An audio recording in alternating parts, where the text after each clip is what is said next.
इन दिनों में बहुत ही जियोपॉलिटिक्स खेली गई है। ट्रंप गया चाइना, ईरान के अब्बास अरागची गए इंडिया विजिट पे। So basically Abbas Araghchi 13th को इंडिया गए, इंडिया में होने वाले ब्रिक्स फॉरेन मिनिस्टर्स मीटिंग 2026 में।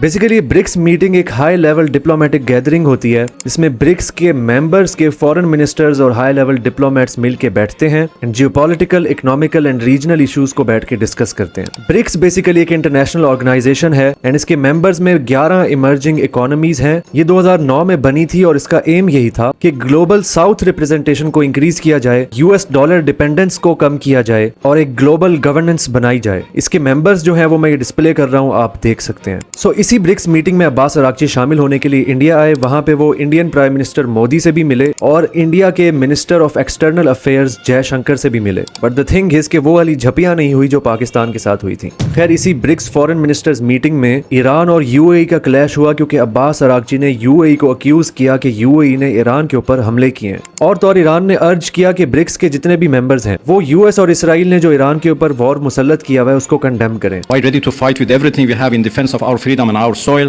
We are equally ready to pursue and defend diplomacy. We Iranians never bow to any pressure or threat, but we reciprocate the language of respect. ऐसे में US से भी एक positive बयान आया। Vice president ने कहा, These negotiations are very sensitive. I'm not going to tell you everything. I think that we are making progress. However, JD Vance ने तो कहा कि प्रोग्रेस हो रही है, लेकिन कल ट्रंप ने पोस्ट की। अब ये पोस्ट थी तो शी जिनपिंग से रिलेटेड, लेकिन इसमें इसने लिखा the military decimation of Iran और ब्रैकेट्स में लिखा to be continued. So China visit के बाद भी इसका लड़ने का शायद इरादा है। We did discuss Iran. We feel very similar to Iran. We want that to end. We don't want them to have a nuclear weapon. We want the straits open. And geopolitics जो खेली गई है ना, उस पे बात करते हैं। अब चाइना ईरान का इत्तेहादी तो है, लेकिन चाइना ने ईरान के दुश्मन के साथ मीटिंग की। ईरान चला गया इंडिया, और इंडिया और चाइना की भी कुछ खास नहीं बनती, लेकिन ईरान और इंडिया के रिलेशंस ठीक हैं। बट इंडिया बहुत बड़ा इत्तेहादी है अपने फादरलैंड इसराइल का, जो कि ईरान का जानी दुश्मन है, जिन्होंने ईरान की सुप्रीम लीडर को भी शहीद किया।